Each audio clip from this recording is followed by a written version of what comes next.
Hi guys, welcome back to Holes by Sachar. We are currently on chapter 28, page 120.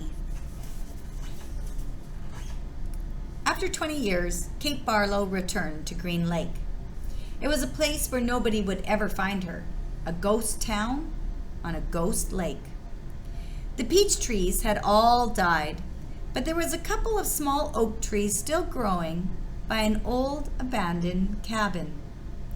The cabin used to be on the eastern shore of the lake. Now the edge of the lake was over 5 miles away, and it was little more than a small pond full of dirty water.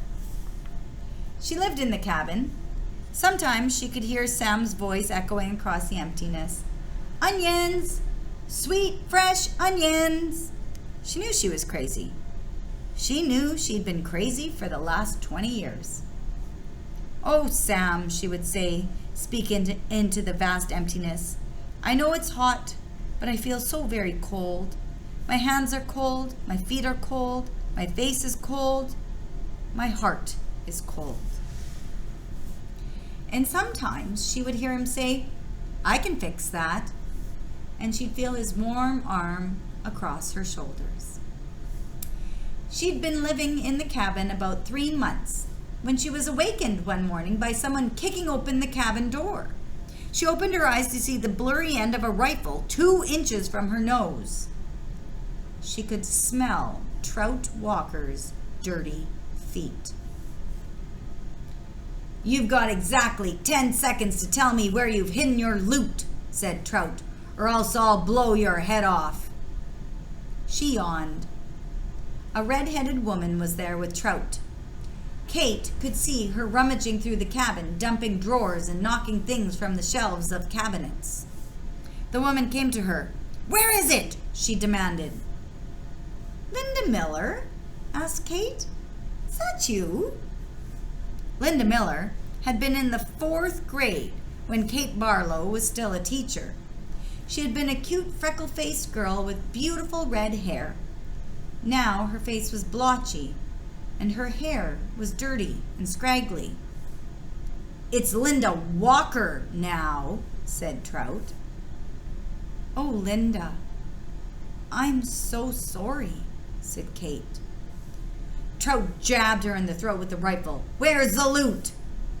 There is no loot, said Kate. Don't give me that, shouted Trout. You've robbed every bank from here to Houston. You better tell him, said Linda.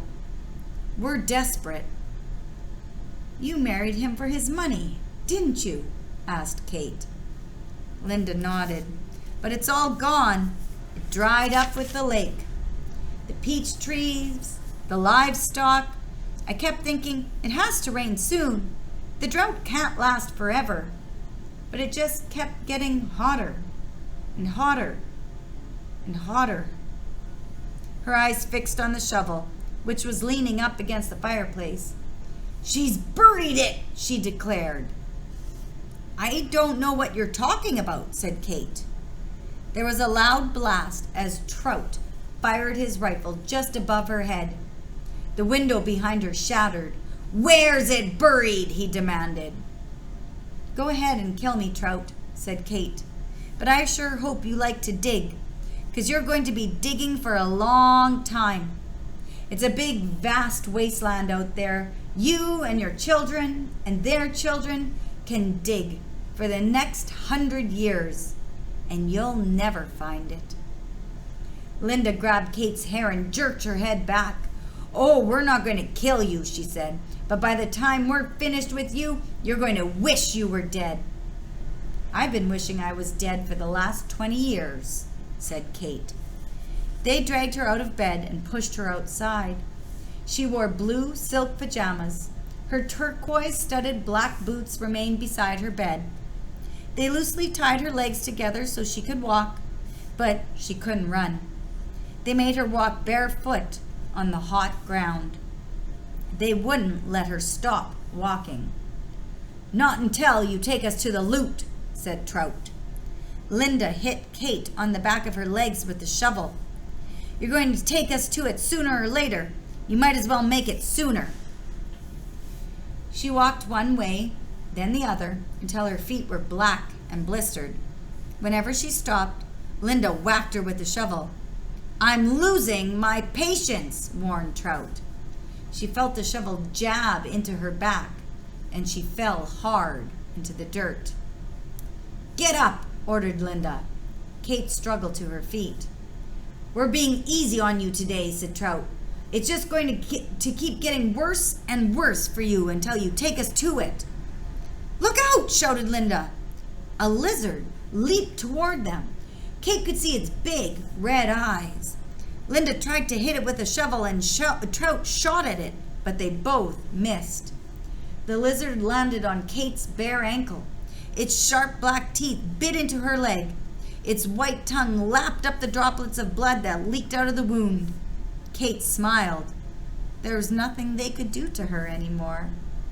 "Start digging," she said. "Where is it?" Linda screeched. "Where'd you bury it?" Trout demanded. Kate Barlow died laughing. Okay. So we meet this Linda who has red hair and is married to Trout Walker. Another person we know that has red hair is the warden. Could this be Trout and Linda's daughter? And is she still searching for this so-called treasure, this hoard that Kissin' Kate Barlow had? Seems like that could be a good inference. Part 2, The Last Hole, Chapter 29. There was a change in the weather, for the worse. The air became unbearably humid. Stanley was drenched in sweat.